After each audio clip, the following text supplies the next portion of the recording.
sommet extraordinaire de la CEDEAO à Dakar, les chefs d'État réaffirment la nécessité pour les pays qui organisent des élections de respecter les principes démocratiques. En marge du sommet, Michel Kafando a eu des entretiens avec le président Yayi Boni du Bénin et José Mario Vaz de la Guinée-Bissau. Le chômage, un phénomène qui trouble le sommeil des jeunes burkinabés, c'est le grand dossier de ce journal. À Bobo Dioulasso, les jeunes s'interrogent sur l'adéquation entre éducation et emploi au Burkina. Coup de projecteur également sur la politique de l'auto-emploi. Un spécialiste de la question est sur notre plateau. Et puis, l'adolescence, l'âge de l'insouciance et de l'affirmation de soi, une période délicate marquée bien souvent par des conflits avec les parents, défiance et incompréhension au quotidien. Comment passer le cap, la recette dans un instant. Des affrontements entre Palestiniens et forces de l'ordre israéliennes ce matin sur l'esplanade des mosquées à Jérusalem. Selon la police israélienne, des jeunes manifestants palestiniens ont voulu perturber la visite d'un membre du gouvernement de l'État hébreu. Les heurts ont débordé à l'intérieur de la mosquée d'Al-Aqsa. Une vingtaine de personnes ont été hospitalisées. Voilà pour les titres du journal. Mesdames et messieurs, bonsoir et bienvenue. Octobre, un mois aux grands enjeux politiques et électoraux dans plusieurs pays de l'Afrique de l'Ouest. Les chefs d'État de la CEDEAO appellent les pays concernés à respecter les principes d'équité, de transparence et de liberté dans le vote. Ils ont demandé à la Commission d'apporter son appui pour des élections réussies au Burkina Faso, en Côte d'Ivoire et en Guinée-Conakry. Saratou Sissé, Jacques Lamissa Tarpaga. La question de la désignation des médiateurs de la CEDEAO pour les élections au Burkina Faso n'est pas ressortie dans le communiqué final du sommet extraordinaire de Dakar. Les chefs d'État du Burkina Faso, de la Côte d'Ivoire et de la Guinée-Conakry rassurent leurs pairs sur le respect des principes démocratiques dans l'organisation et la tenue des élections en ce mois d'octobre. Pour le Burkina Faso, un médiateur n'est pas nécessaire. Lors des travaux, il n'a pas été désigné un médiateur. Il avait peut-être été pressenti, peut-être que par mesure de prudence, on a voulu peut-être devancer un peu une certaine situation, mais au finish, tout le monde constate qu'aujourd'hui, en tout cas, il n'y a pas besoin, en tout cas pour l'instant, il n'y a pas besoin de médiateur. Sur les 15, 8 chefs d'État ont pris part à ce sommet extraordinaire de la CEDEAO convoqué par Macky Sall du Sénégal, le président en exercice. La conférence s'engage à accompagner 16 États membres où des élections se déroulent. La conférence souligne la nécessité pour tous les États membres organisant des élections de créer les conditions favorables à la tenue de scrutins libres, démocratiques et pacifiques. Elle les encourage à privilégier le recours au consensus en cette période cruciale de consolidation de la paix et de la bonne gouvernance. Elle a, en outre, instruit la Commission de poursuivre son appui au Burkina Faso, à la Guinée et à la Côte d'Ivoire et de mettre en œuvre toutes les mesures susceptibles d'assurer la réussite des élections prévues dans ces pays au cours du mois d'octobre 2015. Concernant la crise politique en Guinée-Bissau, là, il y a un médiateur et c'est le professeur Alpha Condé, président de la Guinée-Conakry, qui est désigné. Il devra, avec l'aide d'autres personnalités du continent, travailler à instaurer le dialogue. La conférence donne mandat au président Macky Sall, président en exercice, et au président Alpha Condé, président de la République de Guinée et médiateur de la CEDEAO, assisté par le président Olusegun Obasanjo, envoyé spécial du président Mohamedou Bouhari, président du groupe régional de contact sur la Guinée-Bissau, pour engager le dialogue entre toutes les parties prenantes en vue de trouver une solution durable à la crise. Les chefs d'État à Dakar ont aussi discuté des effets des changements climatiques. Un appel est lancé à la communauté internationale à respecter son engagement à financer le Fonds vert. La Commission est par ailleurs mandatée pour réfléchir sur le phénomène de l'émigration. Et comme vous l'avez vu dans les images, le président du Faso était à Dakar aux côtés de ses pairs de la sous-région. En marge du sommet, Michel Kafando a eu des entretiens avec le président Yayi Boni du Bénin et José Mario Vaz de la Guinée-Bissau. Compte rendu de nos envoyés spéciaux, Saratou Sissé et Jacques Lamissa Tarpaga. Le président du Faso, Michel Kafando, a dès son arrivée rendu visite à son homologue béninois. Les deux chefs d'État ont discuté des grandes questions de l'heure. Boni Yayi était pressenti pour être le médiateur pour les élections au Burkina Faso, en Côte d'Ivoire et en Guinée. Il est question qu'il y ait un médiateur, effectivement la CEDEAO, pour les différentes élections qui auront lieu très bientôt. Mais j'ai rencontré le président Boni en tant que président d'un pays frère et ami. Et nous avons échangé un peu sur tous les grands problèmes du monde, et notamment africains. Michel Kafando s'est également entretenu avec le président bissau-guinéen José Mario Vaz. Une rencontre de ce genre quand même, par convivialité, on se rend visite. Je suis venu donc lui rendre visite, lui saluer et naturellement l'encourager dans l'épreuve qu'il traverse en ce moment. Ces différentes rencontres d'échange ont eu lieu avant le sommet extraordinaire de la CEDEAO, ici même à Dakar. L'adéquation entre éducation et emploi au Burkina Faso. Le sujet était cette semaine au centre d'un forum régional à Bobo-Dioulasso. C'est une initiative d'une association dénommée Yes Weekend. Ce forum est un moment d'échange sur le problème du chômage qui touche les jeunes après l'école. C'est aussi un moment de plaidoyer envers les décideurs et les partenaires techniques et financiers. Drissa Traoré, Ahadi Sandamba. La jeunesse des hauts-bassins face à son devenir. C'est le moins que l'on puisse dire à ce forum régional de l'éducation, de la formation et de l'emploi.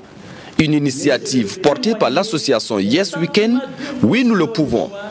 Plus qu'un slogan, l'expression de Barack Obama sonne ici comme un défi à relever pour tous ces jeunes. Il faudra que nous puissions essayer de travailler véritablement à donner à cette jeunesse-là un surcroît d'âme et de raison pour pouvoir entreprendre son devenir. Très souvent, les gens vont vers le bac pour penser que c'est là où on peut faire de la pratique. Non. Déjà, à partir du CM2, on doit orienter quelques jeunes qui ont vraiment la possibilité, qui aiment le métier pour qu'ils y aillent. Cadre de rencontre et d'échange entre les acteurs du monde de l'éducation, de la formation professionnelle et les jeunes, ce forum se veut une tribune pour diagnostiquer ensemble et surtout pour proposer des solutions idoines aux problèmes de l'emploi dans la région des Hauts-Bassins et partant du Burkina Faso.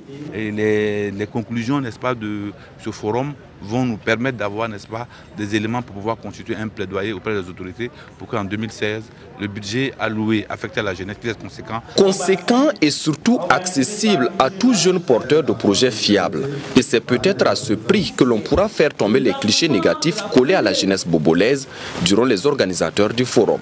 Un forum qui a aussi permis d'explorer des exemples d'auto-emploi et des offres de formation disponibles. Et justement, sur cette question de l'emploi, depuis de longues années, on mise au Burkina justement sur l'auto-emploi. De nombreuses initiatives et politiques sont développées et ce sont des centaines de jeunes porteurs de projets qui ont bénéficié de financement. Pour quels résultats? Si des success stories existent, elles ne doivent pas occulter les échecs. Suivez plutôt ce reportage de Viviane Tchendrebego. C'est un dimanche comme les autres dans ce quartier de Komsilga. Marie Kaboré nous a donné rendez-vous après la messe.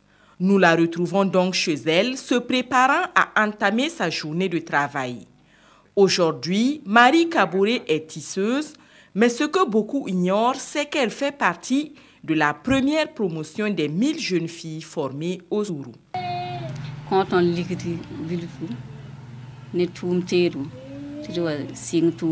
à la fin de notre formation, on nous a donné de l'argent et du matériel pour nous installer. Au Sourou, j'ai appris la teinture. Et avec les 3 filles de ma province, on s'est associés pour travailler. On achetait les tissus, on faisait la teinture pour vendre. Mais ça n'a pas marché. On n'a même pas pu récupérer notre investissement. Mais selon elle, cette première expérience aurait pu être un succès si le groupe avait été suivi. C'est un avis que partage Abdoulaziz Bamogo. Il est formateur et accompagnateur de porteurs de projets. Il faut qu'au-delà de la construction, de la conceptualisation du projet, il y ait un suivi du porteur du projet dans la phase de déploiement du projet, dans la phase de mise en œuvre du projet. S'il ne bénéficie pas d'un appui, d'un accompagnement technique pour s'assurer que les choses se déroulent de façon convenable, vous pouvez attendre la fin et vous rendre compte que le projet est mal mis en œuvre et qu'il aboutit à un échec. Et selon lui, 3 principales raisons peuvent expliquer l'échec des jeunes porteurs de projets qui accèdent au financement. On peut avoir quelque chose qui sur le papier est bien ficelé, mais quand on arrive sur le terrain, il y a vraiment un décalage.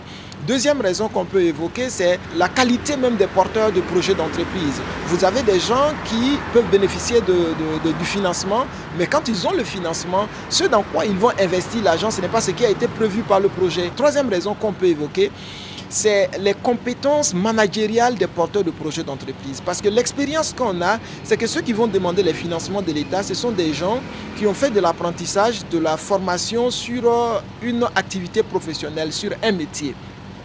Mais lorsqu'ils décident de créer une entreprise, ce n'est plus seulement la capacité à pouvoir faire ce métier-là qui leur est demandé. Il leur est demandé maintenant de savoir gérer une entreprise. Donc, ils ont le choix. Soit ils recrutent quelqu'un pour gérer leur entreprise, ou soit eux-mêmes, ils vont se former pour pouvoir gérer l'entreprise. Marie Kaboré ne s'est pas arrêtée à cet échec. Elle attend une autre expérience d'auto-emploi, cette fois dans le tissage. Quand j'ai rejoint mon mari, je suis allée me faire former dans un centre à Ouagadougou. Ensuite, j'ai pu, grâce à une tante, entrer dans l'association des tisseuses du Kadiogo en 2010. Avec l'association, on a des formations et des commandes de pagne à tisser. Et comme je fais de la teinture, certaines tisseuses achètent leurs fils avec moi. C'est une activité qui lui permet de soutenir son époux au quotidien. Marie Kaboré espère avoir accès à des financements pour ouvrir un atelier de tissage en dehors de la concession familiale. Elle n'a aucun doute, cela va booster sa capacité de production. Voilà pour ce reportage. Comme annoncé en titre, un spécialiste des questions de formation et d'emploi est sur notre plateau. Il s'agit de M. Abdul Karim Bandé, directeur général de Salomon Conseil. Bonsoir M. Bandé. Bonsoir.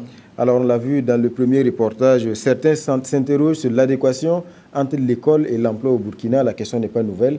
Est-ce qu'on ne peut pas dire que c'est là que se situe le nœud de tout le problème? Merci de m'inviter sur votre plateau et j'aime bien commencer par rendre grâce à Dieu pour toute opportunité qu'il me donne. Oui, est-ce qu'il y a un problème d'adéquation en formation et l'emploi?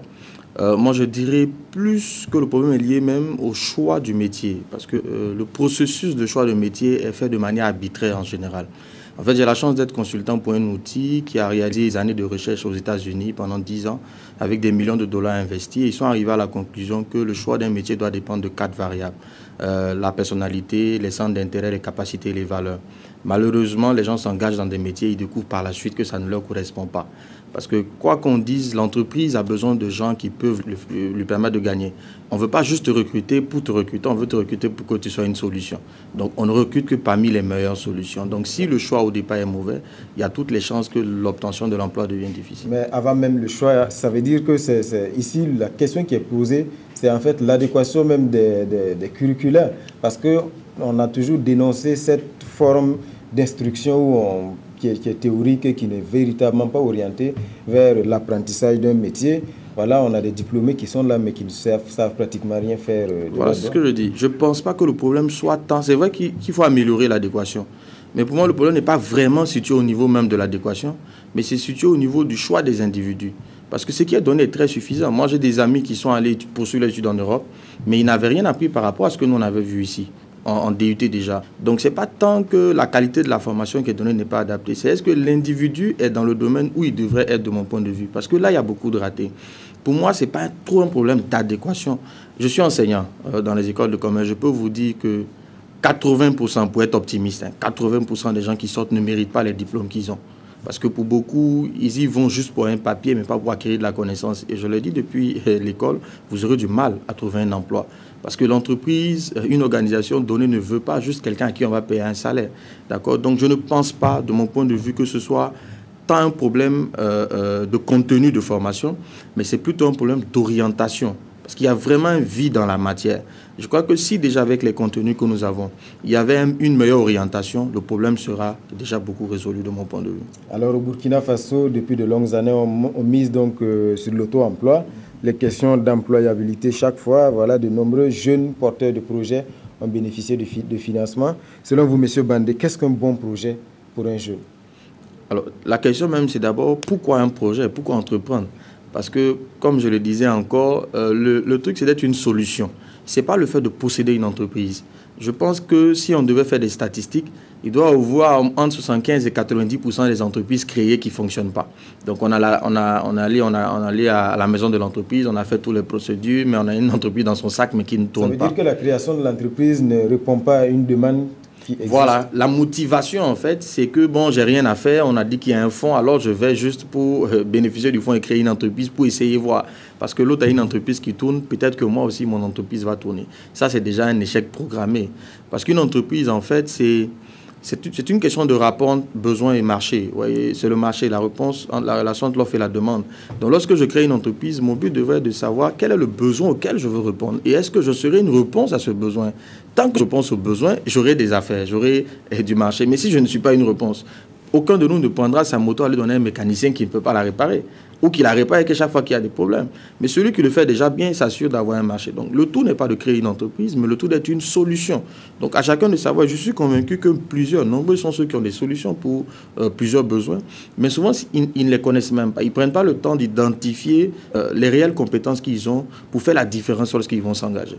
Et comment on les identifie? Est-ce qu'il faut une étude de marché? Est-ce qu'il faut sonder d'abord le terrain avant la conception même du projet? Alors quelle est la démarche? Alors déjà, quelqu'un disait lors du dernier forum que nous organisions sur le leadership que tout le monde ne peut pas être entrepreneur, ce qui est absolument vrai. Tout le monde ne peut pas être entrepreneur. Maintenant, comment savoir qu'on est entrepreneur? Moi, je crois que c'est un caractère. Vous savez, il y a 3 formes d'intelligence. L'intelligence, le QI, le quotient intellectuel, qu'on nous enseigne à l'école, qui est très bien, mais qui ne peut pas permettre de créer une entreprise et même d'aller très loin dans la vie. Il y a le quotient émotionnel, qui est la différence, parce que des études ont été menées et ont prouvé que c'est le caractère qui expliquait le succès et non la quantité de connaissances intellectuelles qu'on possède. La preuve, c'est que notre économie est gérée par des gens qui n'ont jamais mis pied dans une classe, mais qui ont le caractère qu'il faut. Et puis plus loin, il y a l'intelligence financière. Donc pour moi, pour entreprendre, c'est forcément avoir un certain type de caractère, notamment la vision, la capacité à se projeter dans le futur, avoir un ardent désir, être capable d'agir conformément à ce désir-là.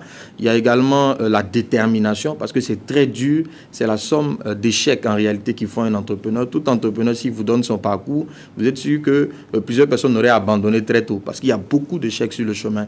KFC, par exemple, qui est une grande entreprise multinationale aujourd'hui, mais le fondateur vous dit qu'il a essuyé plus de 2000 et quelques échecs avant d'avoir son premier succès qui est devenu KFC. Alors, ça s'arrête dans le documentaire. Alors, on a vu la dame qui a réorienté, comme aussi on peut le dire, ses projets. Elle a même eu le courage de réorienter, les autres ont carrément arrêté. D'accord? Parce que la trajectoire est rarement rectiligne. Entre le choix qu'on a fait et les arbitrages qu'on fera dans la marche, il y a énormément d'adaptations. C'est pour ça qu'il faut avoir une vision. Quelle est la finalité vers laquelle je vais? Et c'est pour ça que je saurais mieux faire les arbitrages pour justement y aboutir. Et puis enfin, moi je dirais que c'est une discipline. Parce qu'entreprendre, c'est une vraie discipline. C'est beaucoup d'autonomie. D'accord? Si on est trop dépendant des autres, on regarde trop, on boit la bière, excusez-moi, mais c'est le cas. On vous donne les fonds nets, il va s'acheter une voiture. Il était à moto et maintenant il veut rouler en voiture, ou il change son salon, il loue un grand bureau, mais l'échec est déjà annoncé, quoi. Voilà. Et pour moi, il faut choisir parmi ceux qui ont déjà commencé. Parce que, comme je dis, si moi tu viens me demander, tu veux lancer un projet, je te demande qu'est-ce que tu fais déjà? Parce qu'on n'a pas besoin d'argent pour commencer un projet. Voilà, il faut déjà être en activité pour qu'on puisse te soutenir.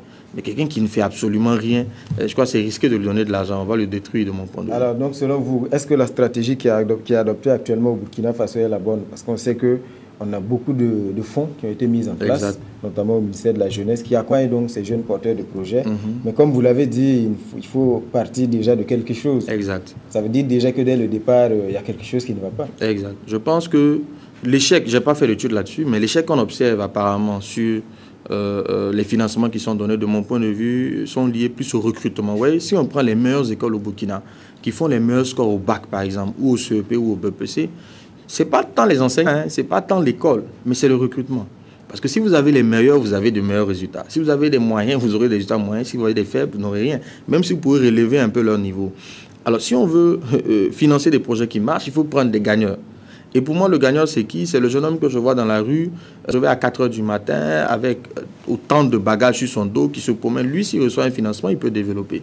Malheureusement, ils n'ont pas tout le temps des projets innovants. Mais on prend un gars qui est de l'école, qui ne sait même pas ce que c'est qu'une entreprise, qui a juste la capacité d'écrire un dossier ou de voir un ami qui lui rédige quelque chose, qui a eu vent de l'existence d'un fonds, il vient, il dépose, mais il ne pourra jamais entreprendre, il ne sait même pas ce que c'est. Il a juste vu une opportunité de se faire de l'argent. Il ne faut pas lui donner, il est dangereux. Moi, je crois qu'il faut aller vers des gens qui sont déjà en mouvement. On doit traquer des gens qui sont déjà en mouvement et les accompagner. Parce que si eux, ils s'élèvent, ils pourront élever les autres vers le haut. Donc, pour moi, c'est plus vraiment le problème du recrutement. D'accord? Et dans le reportage, là, le consultant l'a souligné, l'entrepreneuriat est un métier à part entière. C'est-à-dire, il y a le fait d'être... Moi, je suis dans le marketing, c'est un métier. Dans la communication, c'est un métier. Dans le management, c'est un métier. Mais entreprendre est un autre métier aussi. Et la particularité de l'entrepreneuriat, c'est qu'il faut vendre. Quand tu crées une entreprise, tu dois être le premier vendeur de ton entreprise. En fait, ce que vous voulez dire, c'est que je peux être, par exemple, un très bon mécano. Exact. J'ai du talent en la matière. Mais une fois que je décide de créer une entreprise qui fait de la mécanique, ça demande d'autres... C'est un autre métier qui n'a rien à voir avec ma capacité à réparer des motos. Alors malheureusement, on ne prend pas le temps. Ouais, on l'a observé même dans l'administration. On pensait que les médecins, les très bons médecins, pouvaient diriger des hôpitaux.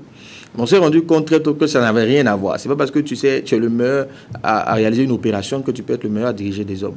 Donc c'est le problème qui est là de mon point de vue. Et je crois, lors de notre dernier forum, un des orateurs, M. Traoré, disait qu'il avait étudié la céramique pendant 10 ans. Et au bout de 10 ans, alors que son patron ne lui donnait même pas d'argent, il a demandé à arrêter et à aller se mettre à son compte. Son patron lui a demandé d'attendre encore 5 ans, sans le payer. Et c'est au bout de 5 ans qu'il lui a dit, maintenant tu es prêt. Moi, je crois que si un jeune qui a étudié, par exemple, la mécanique veut un fonds, il faudrait aller obtenir l'aval de celui qui l'a formé. Parce que lui est capable de vous dire s'il peut réussir. Parce que lui, ayant déjà l'expérience, il sait quels sont les tares qu'il y a encore dans le caractère de cet individu. Donc, je pense que pour tous les métiers qui n'ont pas forcément été appris dans une classe d'école, mais qui ont été appris sur le tas, je crois qu'il faudrait l'aval des formateurs de ces jeunes-là avant de leur donner les financements. Alors, il y a un aspect important qui est ressorti dans le reportage, il est question de suivi. Alors, moi, je suis un jeune, j'ai sondé le terrain, j'ai sondé le marché, j'ai initié mon projet, et voilà, j'ai en tout cas toutes les capacités que vous avez décrites tout à l'heure. Quel type d'accompagnement il faut pour véritablement faire de cette initiative-là un succès? Moi, je crois rarement à l'accompagnement. Vous savez, le métier d'entrepreneur, de ce que je vois, c'est un métier qui demande beaucoup d'autonomie. Très peu de personnes vont vraiment croire dans votre projet jusqu'au bout. L'accompagnement, en général, il est financier. C'est pour voir est-ce que tu mets l'argent là où on a dit de mettre. Mais la capacité à gagner des marchés, la personne ne peut t'accompagner dedans. Parce que si je t'accompagne, je le fais pour moi-même. Personne n'aura le temps de t'aider à trouver un marché, à attirer des gens à toi. On t'accompagne pour voir est-ce que le plan que tu as mis en œuvre, c'est-à-dire la promesse que tu as faite, on va investir dans tel domaine, est-ce que c'est fait? Mais en général, l'accompagnement n'est que là. Donc pour moi, recruter les gens qu'il faut minimise le besoin d'accompagnement.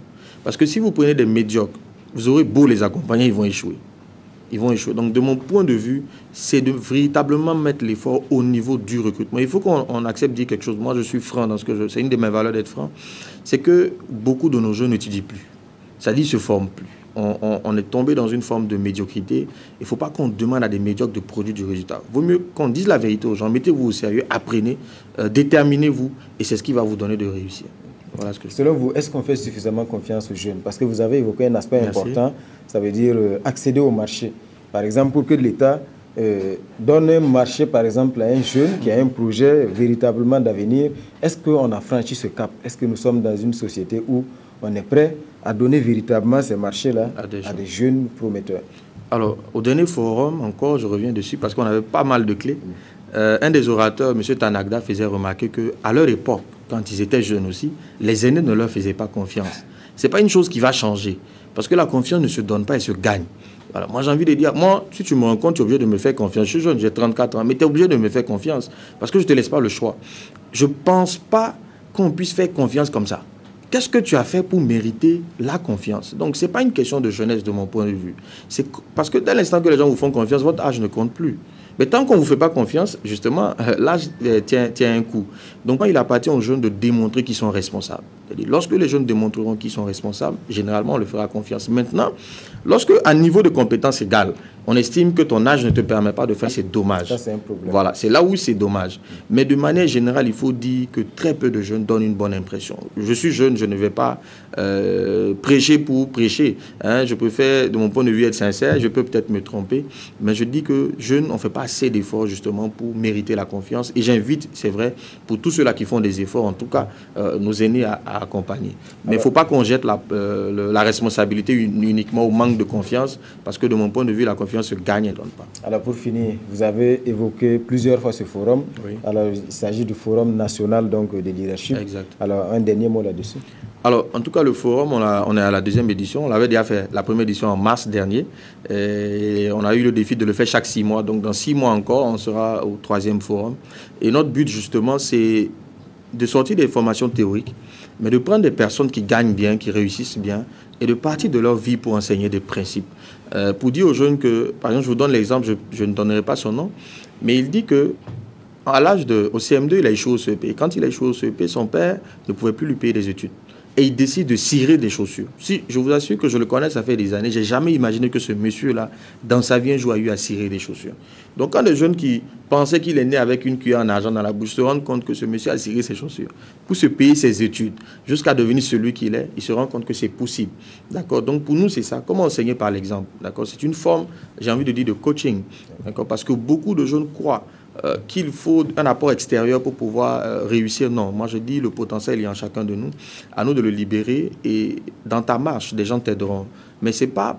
C'est-à-dire, ils t'aident parce qu'ils te voient y marcher. C'est pas parce qu'ils t'aident que tu marches en fait. D'accord? Ok. Merci M. Bandé. On ne peut que souhaiter donc bon vent à votre forum. Merci. Je rappelle donc que l'invité de ce 20h était donc M. Abdul Karim Bandé, directeur général de Salomon Conseil. Oui. Dans ces temps d'élection où nous sommes, moi j'ai foi que, en tout cas, on sortira de là grandi et avec un pays prospère. Amen. Et que Dieu vous entende. Amen. Et face à la menace justement du chômage, la maîtrise de l'outil informatique est un atout qui peut s'avérer décisif. L'association Femmes Éthiques offre une opportunité de formation à une quarantaine d'élèves et d'étudiantes. Elles ont l'occasion de se familiariser avec l'ordinateur, mais aussi d'intégrer les bases du leadership. Gérard Sommet, Jérémy Ouedraogo, avec la voix de Sibidi Issa Lankwande.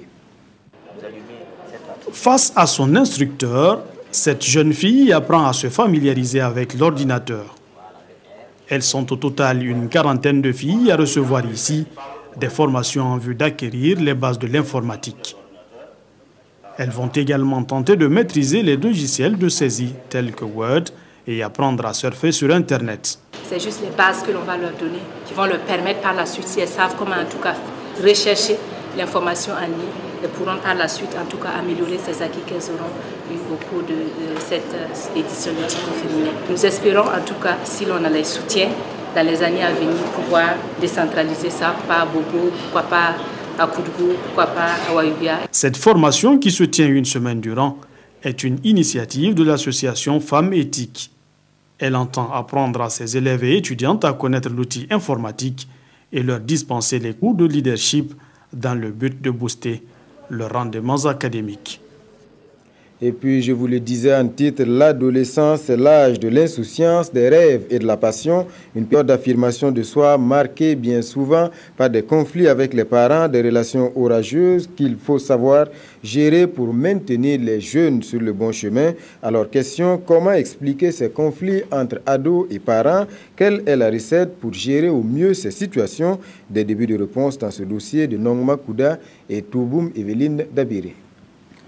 Abdul Rachid, Ruffin, Eric et tous les adolescents approchés ont égrené tout un chapelet de reproches faits aux parents. Absence chronique, manque de confiance de leur part, confiscation de la liberté des jeunes de se coiffer, de s'habiller et de fréquenter qui ils veulent. Et du côté des adultes, le constat est que beaucoup d'adolescents se comportent mal. Ils se comportent vraiment très mal. Et du coup, nous, parents, nous ressentons ça. Par exemple, un enfant qui fume devant des adultes, même quand ce n'est pas devant ses propres parents, c'est déjà un très mauvais comportement. Vous voyez des enfants qui veulent hausser les épaules comme les papas ou alors hausser le ton comme leur maman. Donc, du coup, il se pose un problème générationnel. Mais ce problème générationnel, je crois que et il est beaucoup plus perçu aujourd'hui à travers l'éducation familiale. Autant de reproches de part et d'autre qui génèrent des conflits dans les familles. Les adolescents sont conscients de ces difficultés relationnelles, mais pour eux, il faut bien que jeunesse se fasse. Les adultes, on peut dire qu'ils exagèrent souvent. Il faut laisser chacun cultiver sa personnalité au fait. C'est pas parce que toi tu rases ta tête que moi je dois enlever tous mes cheveux, c'est pas normal. Que faire alors dans un tel dialogue de sourds? Surtout que la vieille méthode éducative qui a fait les parents ne produit plus les résultats escomptés. C'est au quartier Tanguin à Ouagadougou, dans le centre Woubri, que nous avons trouvé un début de réponse. Les problèmes relationnels qui existent entre parents et ados sont multifactoriels. Et il y a d'abord des facteurs imputables à l'environnement social de façon générale qui devient de plus en plus toxique. Il y a beaucoup de problèmes, beaucoup de situations qui déroutent les adolescents. À côté de ce problème environnemental, il y a aussi les problèmes de compétences même dans la fonction parentale. Si le problème s'exacerbe aujourd'hui, c'est que ce n'est pas la répression la solution. Et c'est pour cela qu'au niveau du centre, nous avons mis en place des mécanismes d'accompagnement pour les adolescents et pour les parents également, afin que chacun puisse renforcer ses capacités du côté des parents à mieux gérer et du côté des adolescents à mieux participer. Et dans ce centre qui se veut éducatif, renforcer les relations parents-enfants est leur credo. Et certains adolescents disent en avoir bénéficié. Si tu veux poser un acte, il y a un premier volet, c'est-à-dire les valeurs de l'adolescent. Tu regardes si ça répond à tes propres valeurs. Si oui, tu passes. Et tu regardes encore si ça répond aux valeurs, aux attentes de ta famille. Si oui, tu passes. Et si ça répond aux attentes de ta société. Et tu regardes aussi si les attentes de l'école, est-ce que ça répond aux attentes de l'école. Si dans tous ces points-là, c'est OK, tu peux poser l'acte.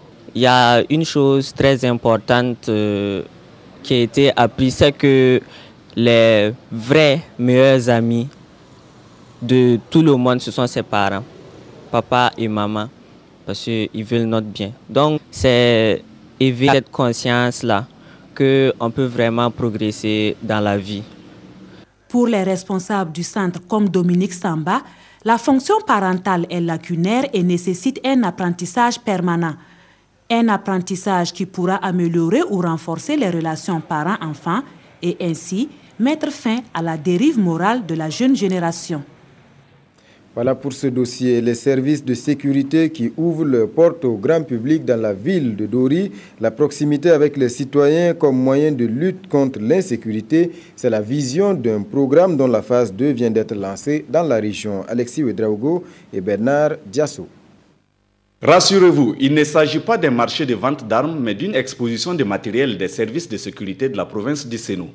Une exposition qui se tient en marge du lancement officiel de l'engagement de développement en phase 2, intitulé « Renforcement des capacités des services de sécurité afin de promouvoir l'engagement citoyen, la confiance et de renforcer la cohésion sociale, ainsi que pour les journées portes ouvertes des services de sécurité dans la région du Sahel ». À la suite de ce lancement, je vais devoir insister davantage pour la collaboration des populations locales, pour inviter toutes les populations locales, j'ai dit, à collaborer davantage avec les services de police, parce que vraiment nous avons des préoccupations en matière sécuritaire, que ce soit au niveau du grand banditisme qu'au niveau de ceux qu'on soupçonne être le terrorisme.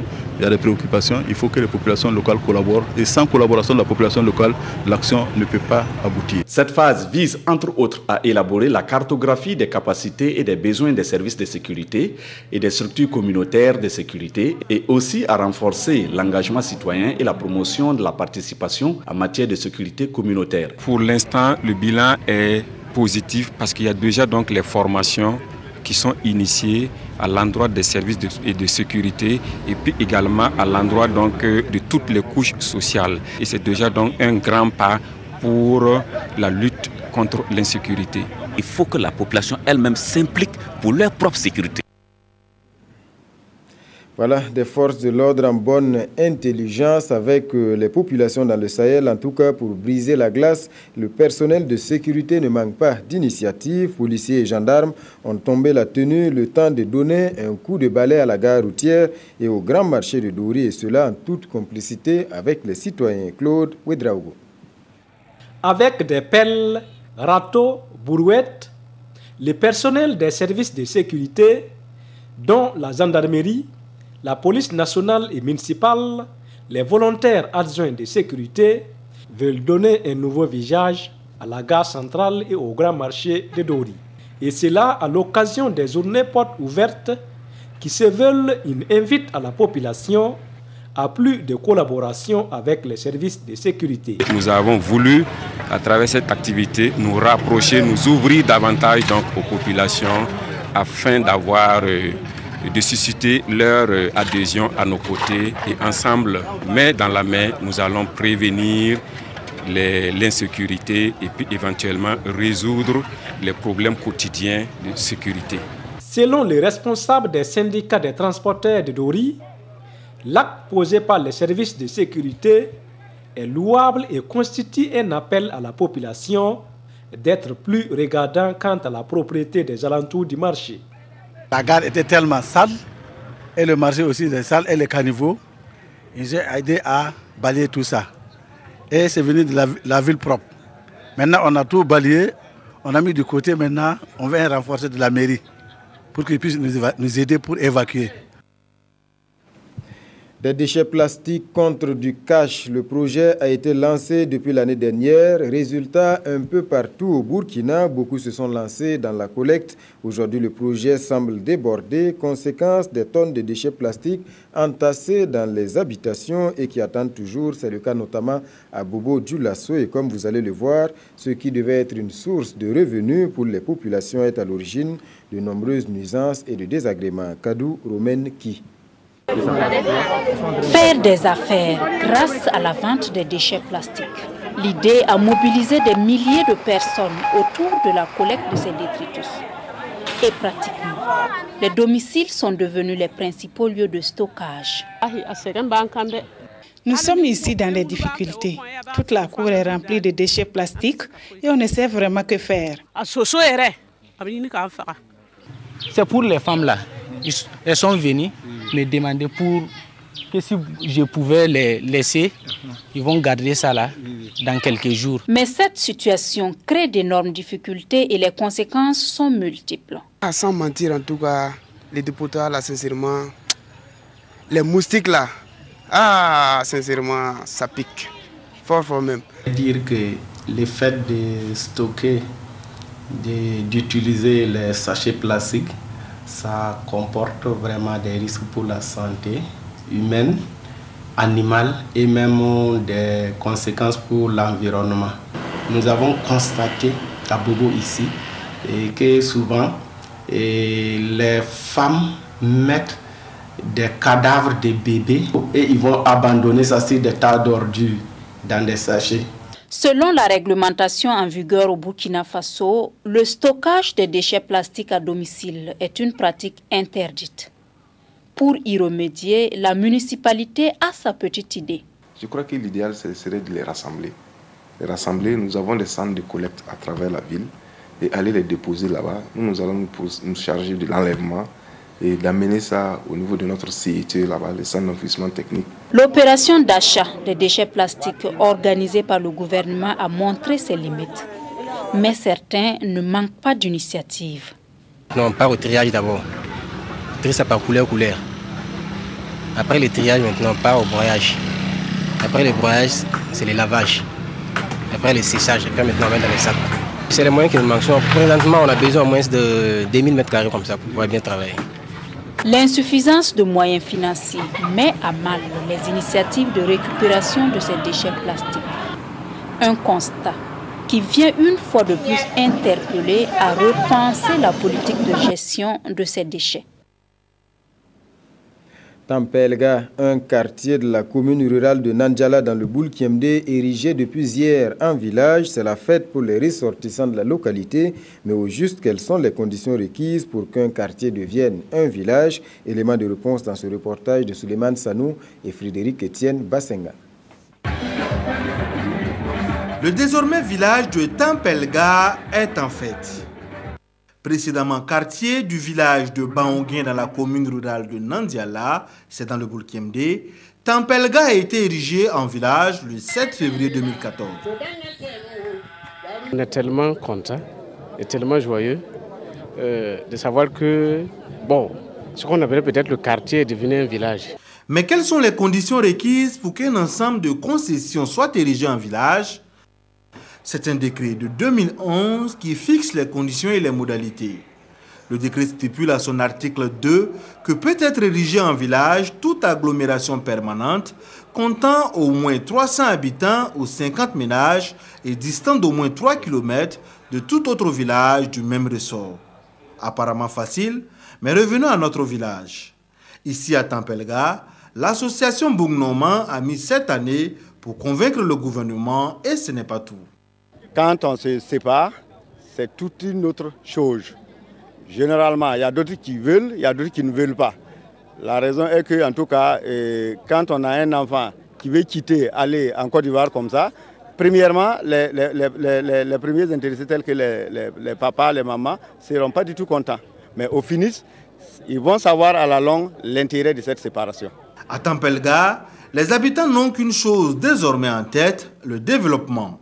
Ce nouveau statut va surtout leur permettre de planifier les actions à mener pour l'épanouissement de la localité. Depuis quelques jours, les vols pour l'Arabie Saoudite se succèdent. 5500 musulmans burkinabés sont inscrits cette année pour le pèlerinage à la Mecque. En quoi consiste l'accomplissement du 5e pilier de l'islam? Quelques éclairages avec El Hadj Salif Tassambedo de la communauté islamique. Ces propos sont recueillis par Ali Kompaoré. À Mina, on arrive dans la nuit du 9. Et le 9e jour maintenant, le matin, on quitte Amina pour aller directement à Arafat, qui fait 14 km 500 mètres. Maintenant, arrivé à Arafat, c'est là maintenant, on va rester le matin jusqu'au coucher du soleil. C'est les invocations, c'est les prières, c'est tout. On s'assoit là-bas, il y a des endroits limités pour Arafat.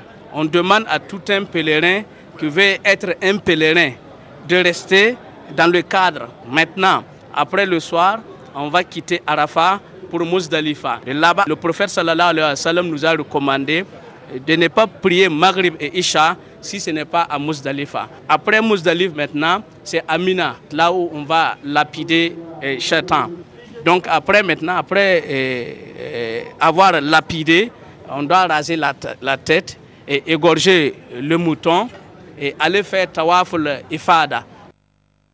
Voilà pour ces explications. Ils ne sont pas toujours les têtes d'affiche quand vient le moment de récolter les lauriers. Eux, ce sont les acteurs de cinéma. La Nuit des Sotigui se fixe pour ambition de réparer l'injustice. Le projet est en bonne voie. La première édition est annoncée pour le mois de mai 2016. Une cérémonie pour récompenser le talent des comédiens, eux qui font le succès des œuvres cinématographiques. Mokhtar Ouedraogo, Hortense Evelyne Yélémou. Voici le trophée qui va être décerné aux meilleurs comédiens africains et de la diaspora. La Nuit des Sotigui, c'est ce cadre conçu pour cette récompense. C'est aussi un hommage au mérite des comédiens africains. Nous avons constaté qu'aujourd'hui, la part belle est donnée aux réalisateurs. Pourtant, les films sont faits par les comédiens. C'est grâce aux comédiens aujourd'hui que le réalisateur est mis en avant. Donc nous consacrons cet événement-là exclusivement dédié pour les comédiens du cinéma africain et de la diaspora. C'est vraiment la particularité de cet événement. L'initiative est louable pour le département de la culture. Elle comble un vide et représente un plus pour le FESPACO. Nous considérons que cette nuit est le chaînon manquant de notre chaîne cinématographique, à savoir la promotion des comédiens du cinéma. C'est vraiment une très belle initiative que le gouvernement soutient nécessairement parce que c'est des emplois C'est des emplois et dès lors que c'est des emplois, il est bon que nous puissions soutenir pour que ce secteur puisse se développer davantage. La nuit des Sotigui est prévue pour se tenir en mai 2016. Elle connaîtra la réalisation de plusieurs activités, dont des formations. Musique à présent, Awa Nadia et Diko Fils en concert. C'était hier au stade municipal, un concert pour dire merci à leurs fans et les rassurer. Il faut dire que ces deux artistes reviennent de loin après leur grave accident de la route en mai dernier. La soirée a été belle. De nombreux autres artistes étaient de la fête. Evelyne Foro, Bouma Ernest Nebier. Il est 14 heures. Le stade municipal refuse du monde. Ce n'est pas un meeting d'un parti politique, mais plutôt un concert d'artistes. Les principaux concernés les voici. Les artistes musiciens Awa Nadia et Diko Fils. Victimes d'un accident de la circulation le 30 mai dernier, ils ont recouvré la santé grâce à des soins intensifs. Et par ce concert, ils remercient ici le peuple burkinabé pour son soutien. Au public burkinabé, moi je dis merci beaucoup à tous les fans, à tous les Burkinabés, pas seulement des Burkinabés seulement, mais tous ceux qui sont au Burkina Faso. Je vous dis merci infiniment, que Dieu bénisse tout le monde. Je suis très ému par ce que le public burkinabé a fait pour nous. Nous avons reçu son soutien lors de notre accident. Nous avons également bénéficié des bénédictions de toutes les confessions religieuses. À travers ce concert, nous adressons à tous nos sincères remerciements. Que Dieu bénisse tous les Burkinabés. Le concert bénéficie du soutien du PDG de Abdoul Service, un homme qui, selon les deux artistes, n'a cessé de les soutenir depuis leur accident. À ce concert, le Premier ministre Yacouba Isaac Zida fait encore un geste. 2 motos pour les 2 danseuses de Awa Nadia. Des artistes burkinabés et étrangers apportent leur soutien à ce concert. Ainsi, tour à tour, ils donnent à voir et à écouter de belles prestations et de belles mélodies. Sport à présent et comme de coutume, tous les dimanches, le service des sports est sur notre plateau. Bonsoir Yacouba Ouedraogo. Bonsoir Jean-Emmanuel. Alors on débute donc par les informations sur les Jeux africains de Brazzaville. Alors les épreuves d'athlétisme ont débuté. Je crois savoir qu'il y a de bonnes nouvelles. Ah oui, très bonnes nouvelles, surtout chez les dames avec la qualification de Kadidiatou Traoré pour les finales aux 100 mètres. Mais bien avant, ce matin même, elle a couru la finale et les quarts de finale, pardon. Les séries, elle est arrivée en tête avec 11 secondes 75 centièmes dans sa série. Kadidiatou, que l'on voit ici dans le premier couloir. Également, Gérard Kobiané s'est qualifié pour les demi-finales. Les quarts de finale, hommes également sont courus ce matin. Gérard Kobiané s'est qualifié et pour les demi-finales avec ses 10 secondes 47 centièmes. Les demi-finales qui ont été courues ce soir, malheureusement, le Burkinabé est arrivé 12e alors que seuls les 8 premiers sont retenus pour la finale. Et donc, Kobiané qui finit sa course en demi-finale. Il est out. Oui, il est out. Et donc, la bonne nouvelle qu'on retiendra ce soir, c'est la qualification de Kadidiatou Traoré pour les finales. Elle a eu la 4e meilleure performance de toutes les séries de demi-finales. Et donc, on espère qu'elle va quand même nous ramener une médaille. Et Timothée Lengani, au lancer de disque, lui, a fini son lancer et au pied du podium en étant classé 4e. Et suspense en football. Suspense en football. Et donc, 0-0 ce soir entre le Soudan et le Burkina. Dans le groupe A, on sait que le Congo-Brazzaville s'était déjà qualifié avec ses 6 points. Et le deuxième qualifié, pour le deuxième qualifié, ça devait se jouer entre le Burkina et le Soudan. On a fait 0-0 contre le Soudan. On se retrouve à égalité parfaite avec les Soudanais, 4 points chacun. Et le règlement de ces Jeux africains en football exige que ce soit un tirage au sort qui départage le Burkina et le Soudan. Et donc, le tirage au sort est prévu pour demain, 9h. On se rappelle encore de ce qui s'est passé à la CAN entre la Guinée-Conakry et le Mali. Le Mali qui avait été laissé sur le carreau après un hasard. La CAF avait promis de revoir un peu cette disposition de son règlement. Là, on espère qu'on le fera également au niveau des Jeux africains parce que c'est quand même pas intéressant qu'un critère de hasard puisse quand même départager les compétiteurs. Alors on espère que le Burkina ne subira pas le même sort championnat national de basketball, les playoffs ont commencé hier et se poursuivent en ce moment même. Effectivement, les playoffs ont commencé hier à Ouagadougou et à Bobo Dioulasso. Et hier, sur le plateau du lycée Marianne Gouabi, l'AS Sonabel, en violet ici, est tombée devant la championne en titre, l'AS Sonabi, 65-51.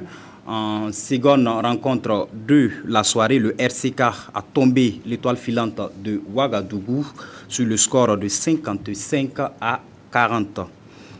Alors, les playoffs qui se poursuivent en ce moment même sur le plateau du lycée Marianne Gouabi, comme vous l'avez dit, on a les oppositions RCK Sonabel et EFO AS Sonabi. À Bodulasso, ce soir même, le RCB a battu Adhésif sur le score de 58-33.